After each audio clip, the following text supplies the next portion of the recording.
Welcome to another round of Salty Takeaways and Bitter Ends. It's about the 1-0 loss to Columbus at Mercedes-Benz Stadium in front of 67,000 and change. According to Mike Conti, it was the largest soccer crowd in the last 18 months that attended an event.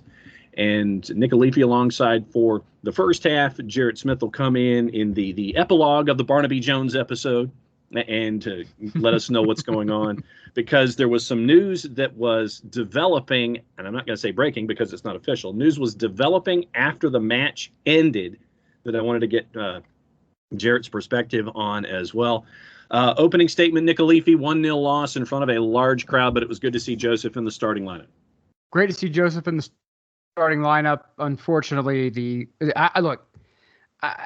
Peter's going to kill me on this, but I don't know if we need to sacrifice a chicken. I don't know if we need to, do salt circles or what, but we got to do something because the chances were there. There was definitely plenty of opportunities. And I know that's the running joke with Atlanta United is every opposing keeper has like the game of their life against us, but it doesn't change the fact that we need to start putting the ball in the back of the net. And in the rotations, I didn't have that much of a problem with. There were a few sloppy giveaways. If I have to, pick some things here, get salty about anything, there were a few dumb giveaways in the game, but I mean, that's every game that's going to happen. But when you have a consistent issue like not scoring, and I know there are some people who say, well, we need to be even more direct, and we need even more of this, more of that. Look, it's just putting the ball in the back of the net at this point. It's all this. You can change whatever system you want. You can tweak this, alter that. Do I think that it would probably be a bit more helpful to be a bit more explosive on counters? If I have to, in my ignorance, I would probably say yes. However, it's also a process of trying to figure out what the opposition's giving you if you have the ability to be that explosive on a counter.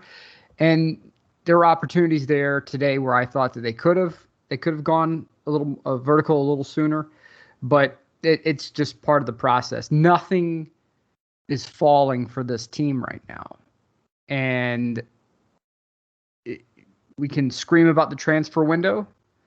We can demand whatever changes we want. At the end of the day, you win the games by putting the ball in the back of the net. I thought, that Rob Valentino, and I think Brooks Lennon said it well, that at some point you just have to be a bit more clinical in front of the net. That's it. I don't know if more,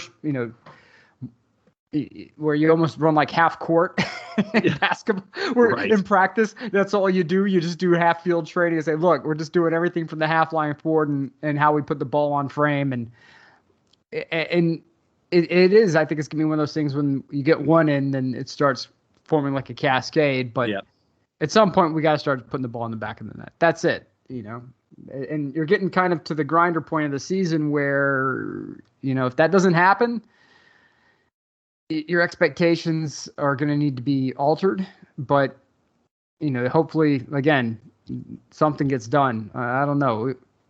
I got to start digging the Sicilian voodoo cookbook there, John, and try to figure out what can be done. There's something in there, I promise you. Well, right now, it's 6 points out of the playoffs, 14 points to 20, which is where NYCFC is right now. Let's get into some of the numbers from the match, courtesy of our friends at SofaScore. Team overalls, Columbus 7.07, Atlanta United a 6.89. Brooks Lennon punched a 7.5, courtesy of our friends at SofaScore. He had another tremendous day on the wings. Santi Sosa had a 7 on the board. And once again, no real surprise, Marcelino Moreno, a 7.9, according to our friends at SofaScore, for everything that he was trying to create and accomplish for Atlanta United against Columbus Crew. Yeah, the work rate's not a question at this point. The work rate is not a problem.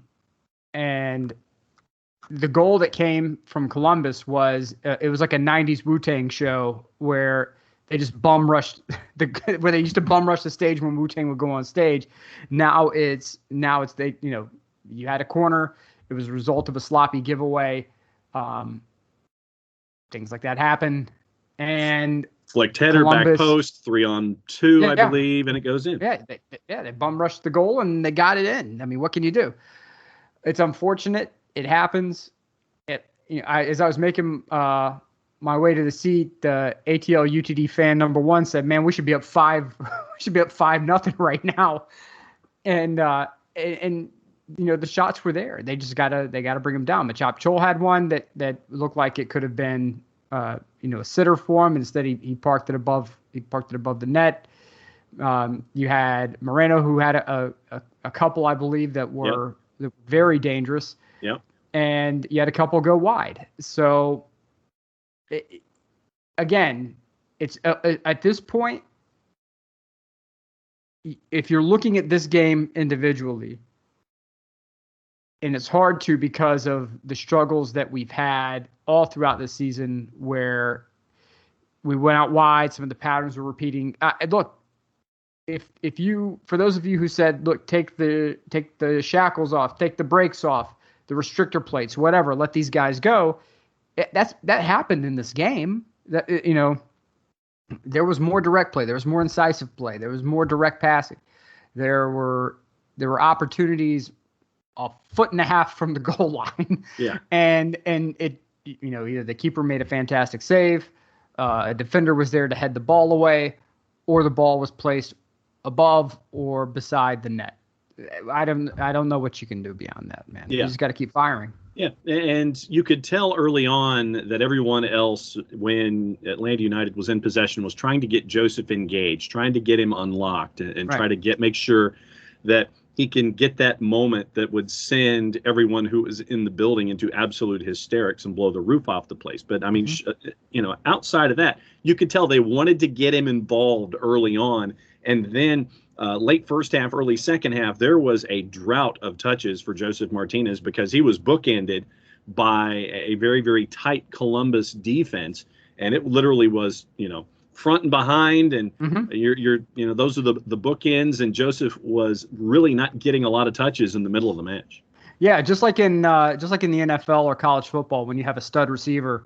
You'll see what they call bracket coverage, where you'll have a DB who is trying to protect against the underneath. You'll have a safety up top to prevent any sort of yards after catch or disrupt the ability to receive the ball. It's the same thing in soccer, where you'll bracket a forward, where you'll have a defender who marks the back, and then you will have either a defensive midfielder or another defender who sweeps to the front. So that way, what you're trying to do is, with a forward like Joseph, his ability to do hold-up play is really underrated, and his ability to distribute as well is more teams are starting to discover you can't leave him alone at all. And so even if he plays with his back to the goal and he receives the ball cleanly, that defender to the back is only so useful. It prevents maybe the turn and fire. It prevents him from, getting that turn and go.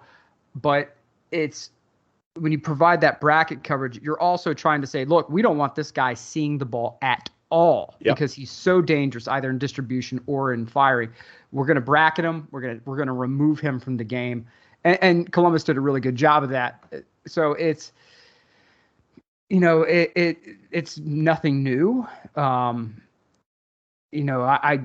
think that's something where you want more from, the players, that the supporting cast around him. Moreno, obviously, with the work rate, never in question. He did everything. And some of the could. passes that Marcelino Moreno had in this match were nothing short of ridiculous. I mean, you want to talk artistry? You saw that with Marcelino Moreno trying to get Atlanta United engaged in the final third. Right. Yeah. I have nothing negative to say about Moreno. They were beating him up. There were many times where he could have just fallen down to the ground, stopped the play, and asked for a call, and he didn't. He was getting, hacked left and right. And there was one time he almost tripped over the ball because they were swiping at his legs, and he still managed to drop the ball back in order to ensure that we retained possession and could recycle and start trying to work the ball forward again. Nothing but respect for what you've seen out of Moreno for the past few games, just because the man's been working The man's been distributing. He's done everything you could have asked him to do outside of put the ball in the back of the net. And unfortunately, that's across the board for the team.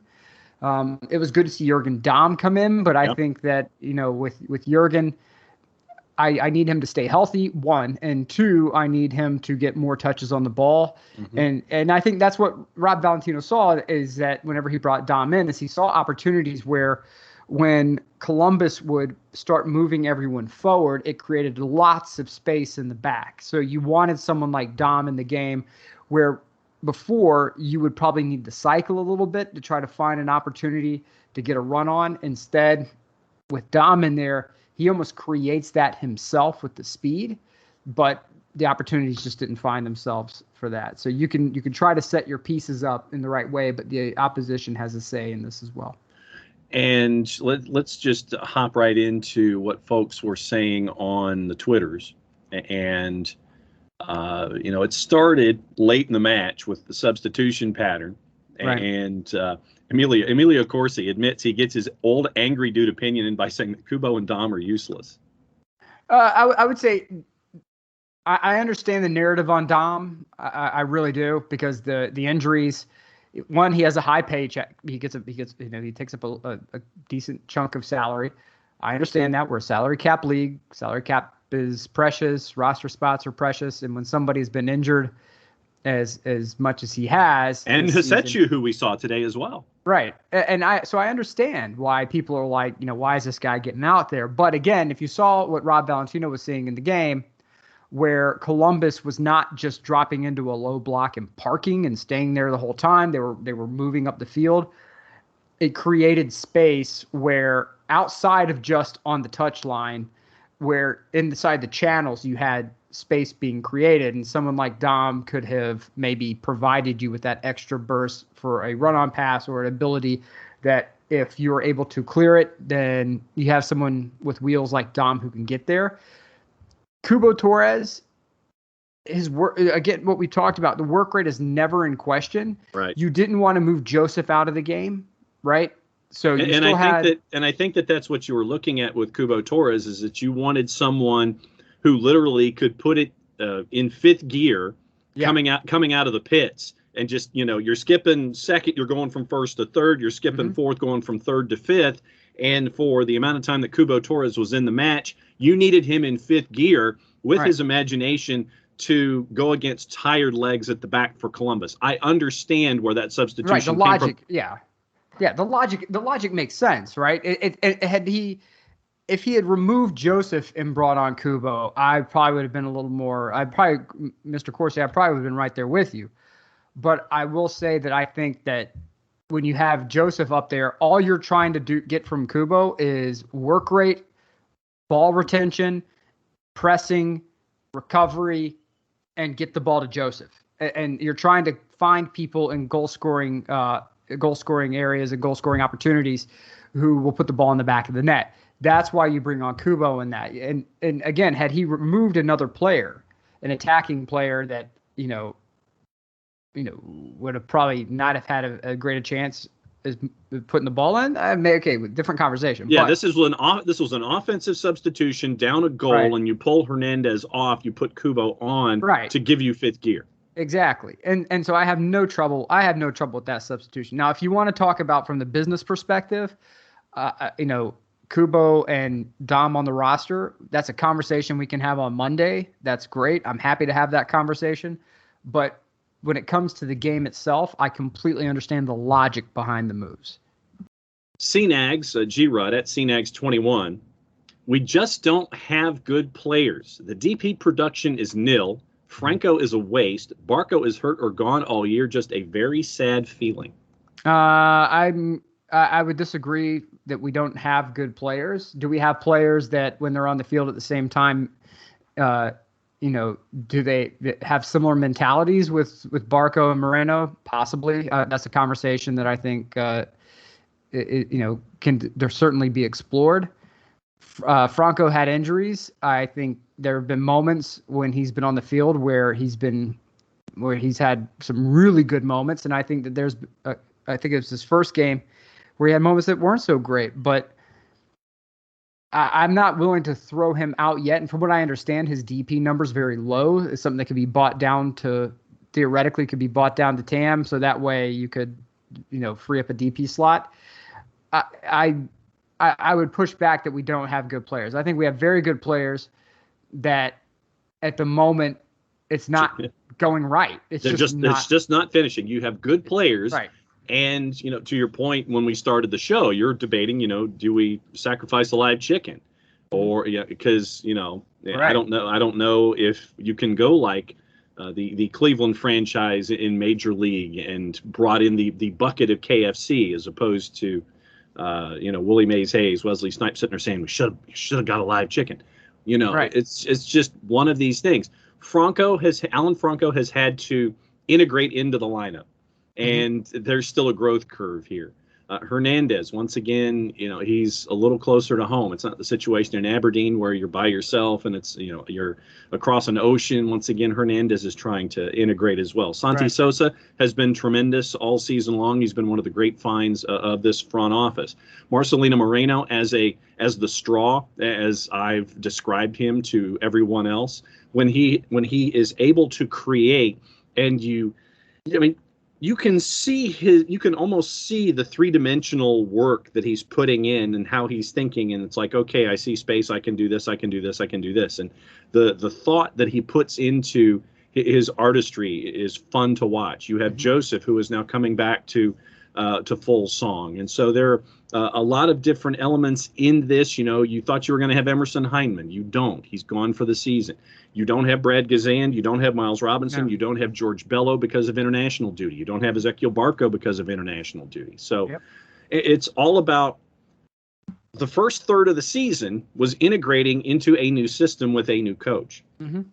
Now you're having to take what you've learned, and now with Rob Valentino as your interim on the touchline, take that, apply it, and then move it forward. I don't think that there should be any kind of an indictment about the DP production and players that CNAGS thinks are a waste. Right. And here's the thing with the Olympics theoretically should have been last summer. Yeah. Right. The Olympics should have been last summer. You should not have the congestion of international tournaments that you have now, but because of COVID, tournaments had to be moved. Sporting events had to be moved. And so, yes, you do have a ton of international games going on right now. And so you have players that are not here for that. Part of being a fan of soccer is when you have good players, they go on international duty because their national teams call them up. It's the same thing with Europe. It's the same thing. It's the same thing here. So if you, let's say theoretically you want Barco gone, then by God, you want him in the Olympics because you want him showing out and having a fantastic tournament. You need a showcase so you can showcase him to other teams across the planet. Exactly. You don't necessarily need him here where you have an interim manager. Let's say in the world of make-believe, let's say that you just hate Barco and you want nothing to do with him on Atlanta United. Okay, let's entertain this for a moment.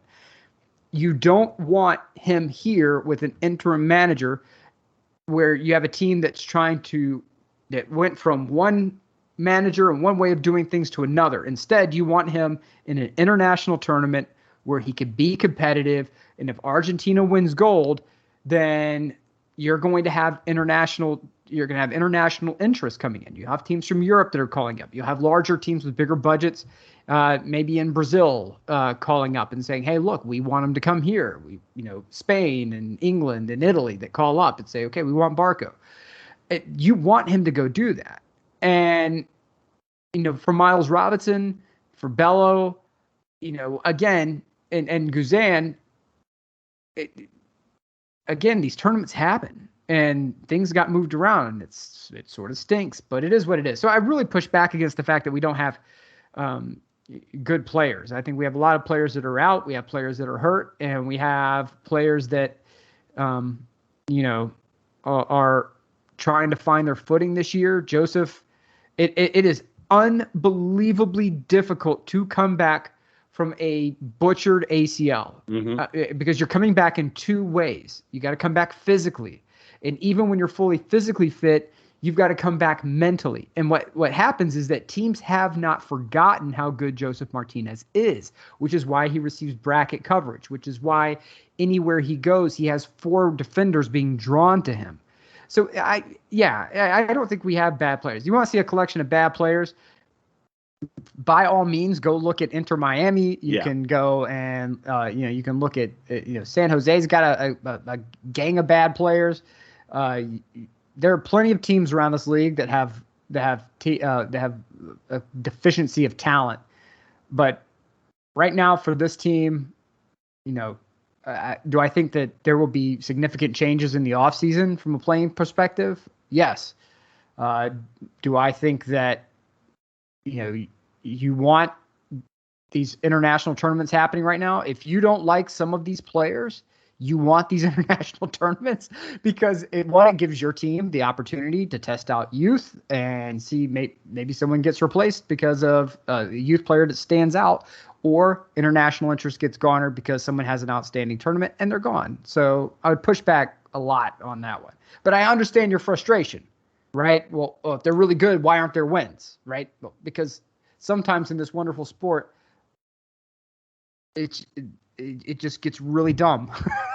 And sometimes you have to, even Maradona had a couple of times, I want to say it was the 90 World Cup where the ball just abandoned him for some reason. Like the ball just abandoned him.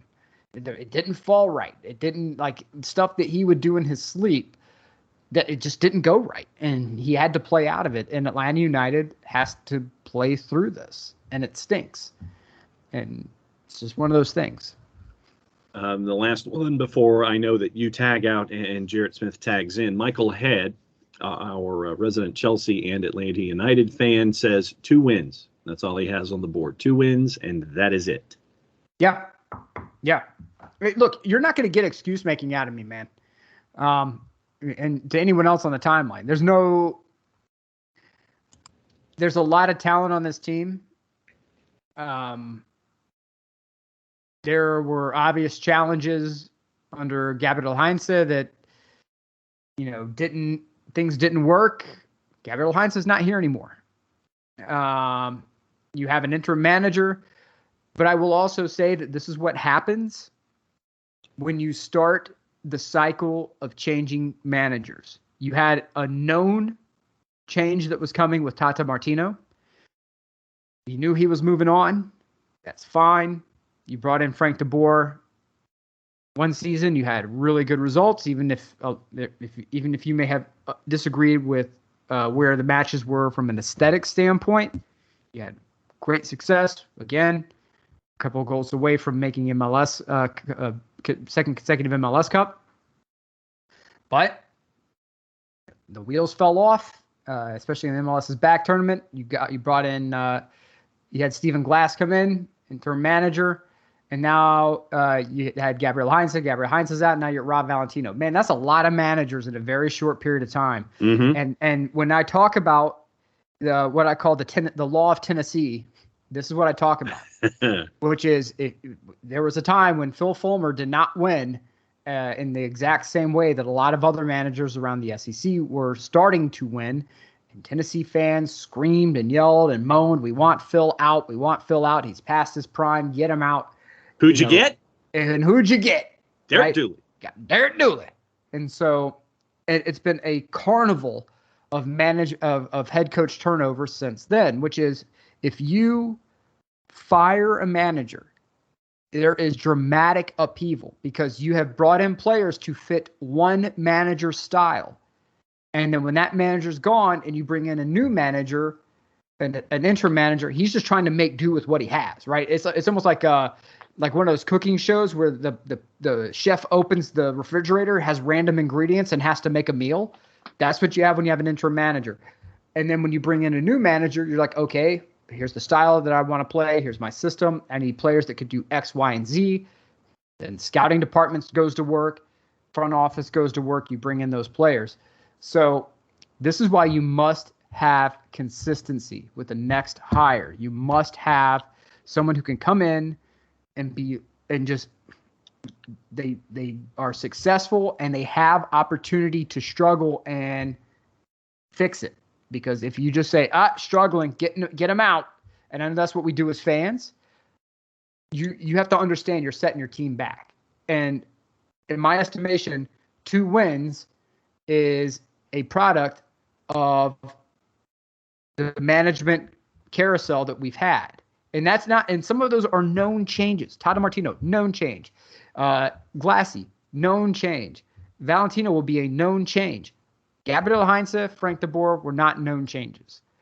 So the next manager comes in, there must be stability. Stability and harmony within the locker room equals wins.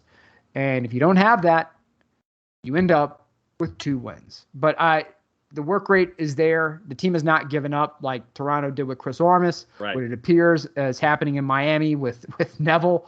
I don't see a lot of quit. Moreno wouldn't be walking around the field crying if he didn't give a damn. And I would also say that I think a lot of players, you see some heads hanging down, and it's because they're putting in the work. The ball just has to end up in the back of the net. So that's my magnum opus on on what needs to happen. Stability and putting the ball in the net. I think Valentino's providing some locker room stability. He's probably providing a little bit of training ground stability. Emotional stability. Emotional stability. Whatever you want. I think the stability is there now with him. It's now building that bridge to that next manager, and the results are going to be what the results are going to be. But you got to end up putting the ball in the back of the net. Hot tag: Ricky Morton and Robert Gibson, the Rock and Roll Express. They're trying to get the win here and get the tag team belts. Hot tag: Nick Alifi out, Jarrett Smith in, and. And so Jarrett is now in. Nick, as always, we will catch up with you on Monday night for soccer over there. Enjoy your time with the Duchess, and we will catch up with you soon. Buongiorno, principessa. Buonasera. All right. So, Jarrett, there you go. Jarrett, you've come in for the hot tag, and Nick. What have I done to myself? Nick was making the point where Atlanta United just needs to have goals put in the back of the net, and you made the point that they need to play. They need to play in Inter Miami, kind of like what Nick was saying. You could be Inter Miami right now. You could be Neville stuck with that squad that he's got. You need to have a win if it's. If it's in Orlando and you have a revisiting of Father's Day in a handful of days, and then you've got the 3 matches in a week that are coming up for Atlanta United, you want to have one of those moments where everything is going right.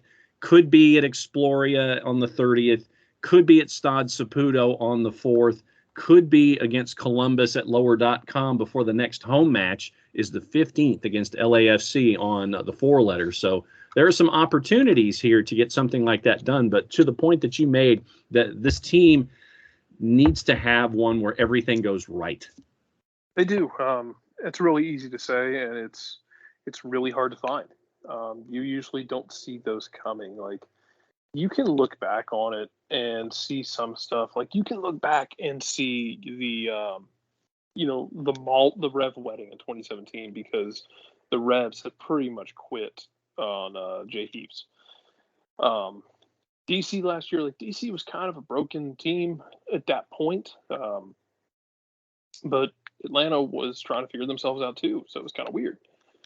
But yeah, I don't know where you find that. It'd be great to have it, but more than anything, you need to see the ball go in the back of the net, because you're creating chances. Guys aren't being clinical enough, and they're not being ruthless enough in front of net. Like, when we go through these stretches with Atlanta where it feels like, man, Atlanta only gave up 1 or 2 chances a game, but they got punished for their mistakes. Well, Atlanta needs to be the one punishing.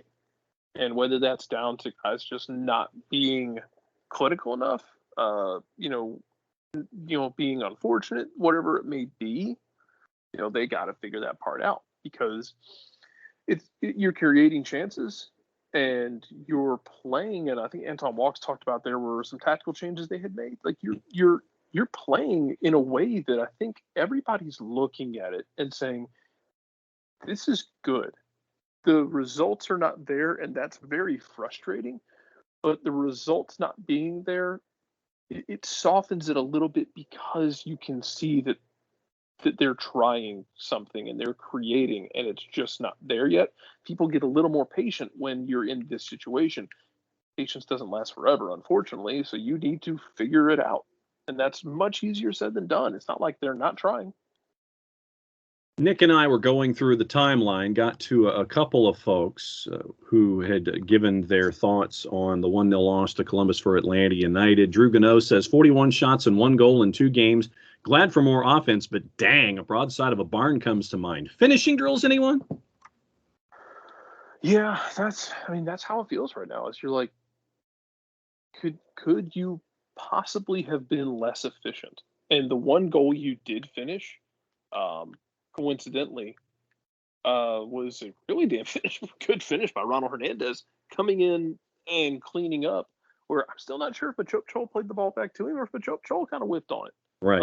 It worked out perfectly. You know, no apology. You don't need to apologize for that sort of thing. Like I don't know what he was trying, what he meant to do with that one. But even that one was one of your more impressive finishes. And you've had some good long distance efforts that just haven't gone in. You also be great is to have one of those howling goalkeeper errors we see pop up at least once a week in MLS and go in your favor, just to see the damn ball go in the back of the net. Because yeah, you're shooting the lights out. It's not like your shots are all from 30 yards away. You're getting one-on-ones. You're forcing keepers to make saves, but at a certain point, as you play more and more games, that becomes, for lack of a better word, like not good enough. It's got to be more, and it's harsh, but that's in the situation you're in right now. You need everything you can possibly get. Ellen Reynolds is in, and we talked about it a little bit with Nick. Right now, you're 6 points below the playoff bar, but that's a good week. If you get a good week during schedule compression, you're still in the discussion. Ellabelle 006 says, I know it's still early, but it's really hard right now to see us making the playoffs. I know you're 6 points out of it, but here's my thing about that. To that point is you're 6 points out of the playoffs. There's a lot of teams in that gaggle. And when you put a lot of teams in that gaggle like that, you make it really hard on yourself where, yeah, you want to win games. You want to go get 6 points in a week, that sort of thing. But you're also relying on others to also not get hot. Yeah, it's going to be very tough. I think they can still do it. I think they've got the talent. We'll get into possible transfer rumors. Yep, that is true. That's the next one on the board. You got to figure it out. I mean, because you have to just brute force this thing if you got to, whatever it takes. Stiz a leg, hoping that Barco balls out at the Olympics so he can be sold. Moreno is coming on, but we need more. And that goes to the news that we saw with 2 of the South American journalists that we really pay attention to. And if anyone does not on their Twitter, I would recommend following Cesar Luis Merlo and Hernan Garcia Grova, because they're the ones. Those are Tier A sources. And they came through with a name. And first off, it was Grova who mentions the name. Then Merlo mentions the percentage. And so they're doing some tag team work as well. Thiago Almada now in the discussion for 100% of the pass. From everything I have seen, that you're talking like, I don't know what he would go for, but I believe, if I'm not mistaken, I had seen it at one point valued at like 20 million. Not sure if you're getting a cut rate deal on that these days because of post-COVID times, but very well thought of player. We shall see, even if this even happens. Not to throw any water on these 2 sources who are very good. Don't get me wrong, but you don't count your chickens till the eggs hatch completely. And when you look at Thiago Almada, born in April of 2001, Vélez Sarsfield. That makes me sick. Yeah, I know. Half of me, not even.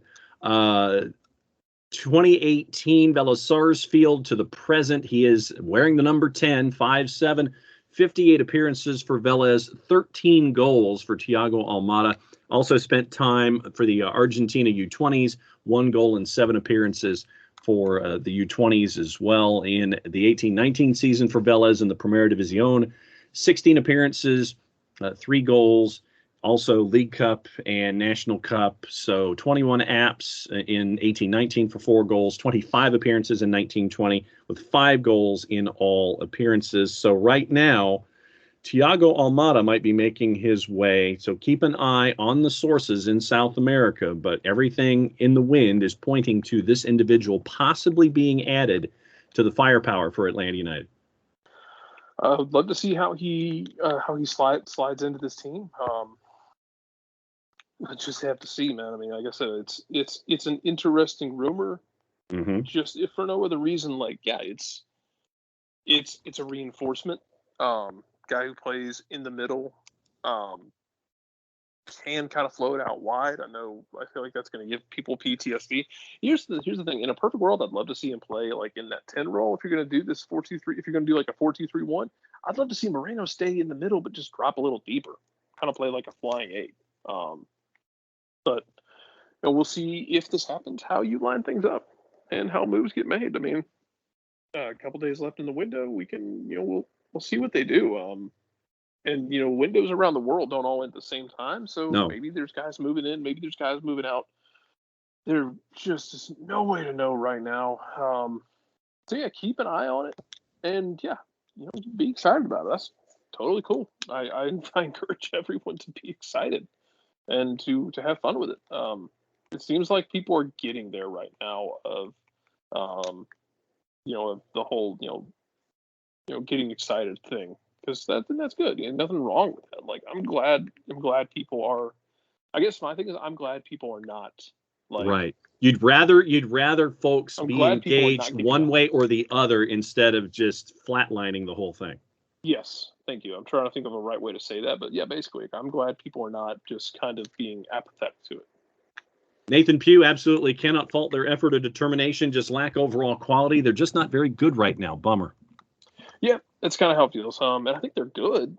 I think they just cannot seem to finish. It's like, I feel like we've seen this before. Man, everything's great to those last 18 yards or so. And then, they just can't seem to finish the drill.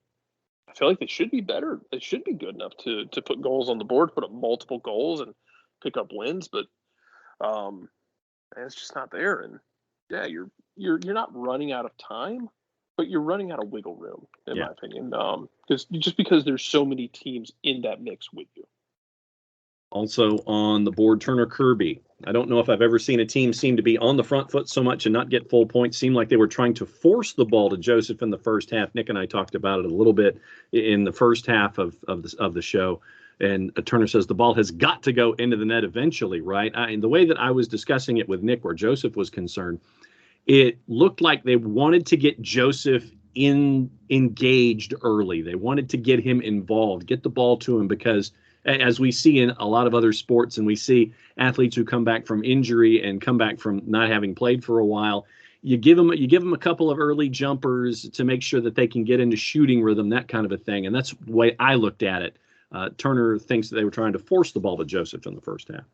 Maybe, but it was kind of like you had some chances. Like you gave him some opportunity. They weren't like, they're not tap-ins that he was missing, but he had opportunities, just couldn't seem to finish the drill with it. And it happens. I mean, yeah, you'd love for him to get the chances that are just, the slam dunk header and the front post run where he just like all he has to do is just basically turn into the net.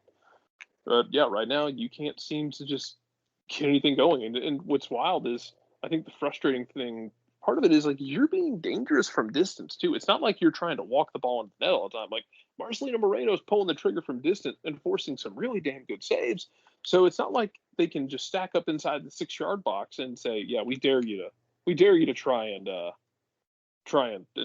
walk it in." Well, Atlanta seems fine with that. Like Marcelino Moreno's taking shots and causing problems from outside the 18 with his shot, and even getting inside the 18. So, you're daring teams not to get too compact. And it's not coming off, man.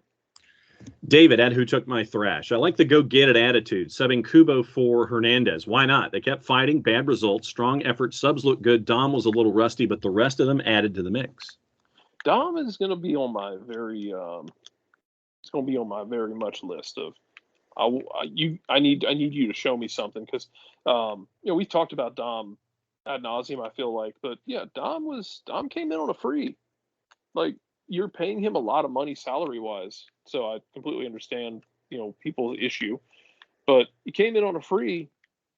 It's worth a shot, but if he's not going to be able to give you something, yeah, you gotta start eyeballing something else here, because yeah, honestly, he's got to give this second half of the year for him is going to be huge. He has to produce. Last one on the board from the Twitters comes from South Georgia, ATLUTD, Jason Heinley. Walking out of the stadium disappointed in the result. Not our boys. I heard someone yell about Marcelino doing nothing to deserve man of the match. I almost yelled back, quote, "You obviously didn't watch the game," but I wisely didn't respond and let them live in their own ignorance. Marcelino Moreno's a damn problem. Like, people yelled about, like, play him in the middle. I'm like, cool, okay, we did. Y'all absolutely take the piece of chalk and write on the board under your name and, like, stroke one down with one tally mark down. Absolutely. I thought he could be effective out wide, but maybe he still can be. But for the time being, I'd like to keep him right where he's at, because he caused all sorts of fun little hell. I think it's a damn shame he doesn't have 2-3 goals in the last game and a half. That catches us up on the Twitters. Thanks to everybody who let us know what they were thinking after the 1-0 loss to Columbus by Atlanta United. So since Nick gave the opening statement, go ahead and give your closing statement before we send it home. What is there to say now? Because, I mean, it's 10 games without a win. Everybody's frustrated. There's no joy or rah-rah in saying, oh man, we'll go out and get them next time. Like, everybody's frustrated, everybody's annoyed, and everybody's tired. And the players are going to be chief among that list of people. So I'm not going to blow smoke up anybody right now on this one, because that's not what we're here for. Yeah, no, of course not. Of course not. Yeah, this is salt. This is us with the potential to get petty after the game. Yes. Or to possibly break open the occasional black helicopter, because Nick and I have a brand we have to protect. Yes. Mike, let me go to Mike Conti's numbers before you wrap up here. He says the first 14 matches for Atlanta United. This is on Mike Conti's Twitter at MikeConti929. First 14 matches, 12 shots average, 3.5 shots on target, an XG of 0.85, 9.2 key passes. The last 2 matches under Rob Valentino, you're up to 20.5 shots, doubling the number of shots on target, with an XG almost doubled at 1.64, and 14.5 key passes. And obviously that makes the 1 draw and 1 loss very frustrating, but you are seeing the improvement where the folks who are on the pitch representing the crest for Atlanta United, there's less thought, there's flow and action and those things where you're not looking at them and you see them almost thinking about their next action. It is just action that you're seeing. Yeah, they're fighting. I mean, I don't think anybody can doubt the way they're fighting, but you got to have results. And I know Uncle No Pockets has talked about not dropping his expectations. I don't blame him at all, and I'm completely for that. Like, yeah, you should have those expectations, because you've set a standard with Atlanta United. You expect to be in the playoffs. You expect to scare the hell out of people and to play entertaining games. I thought you played an entertaining game today. You didn't win, and that sucks. But it wasn't like it was a boring game or anything. But yeah, you have expectations, and you are well within your right if you're a fan and you're expecting playoffs. Good. Don't drop those expectations. Keep them up, because the front office seems interested in keeping them up too. So let's see what they do, because God, there's just really no telling what the next week plus in this window has in terms of rumors. You never know. And we'll see. Yeah, but no need to blow smoke up anybody's tail. Not that we're trying to do that here, but I won't sit here and give you the warm fuzzies about it because it's frustrating as hell. You can absolutely look at it and say, wow, they played really well, and that was some good fight, and it just didn't work out, and that's really annoying. Yeah, you're damn right it is. So that is another go-round of salty takeaways and bitter ends. It was a bitter end, a 1-0 loss on the goal on a header off of a corner by Columbus. And so Columbus gets full points, coming to Mercedes-Benz Stadium in front of a crowd announced at just over 67,000. Thanks to everybody who braved the 90-plus degree weather, matching humidity, and made it an event for the weekend. Great to see everybody out there supporting Atlanta United, even though this particular go-round was a 1-0 loss. Follow Nick Alifi at SOC over there. Follow Jarrett at Jarrett_Smith. Follow me at OSG Nelson. Follow the network at Soccer Down Here. So, Jarrett, since you're here as part of the hot tag, send us home. Mucha plata, y'all.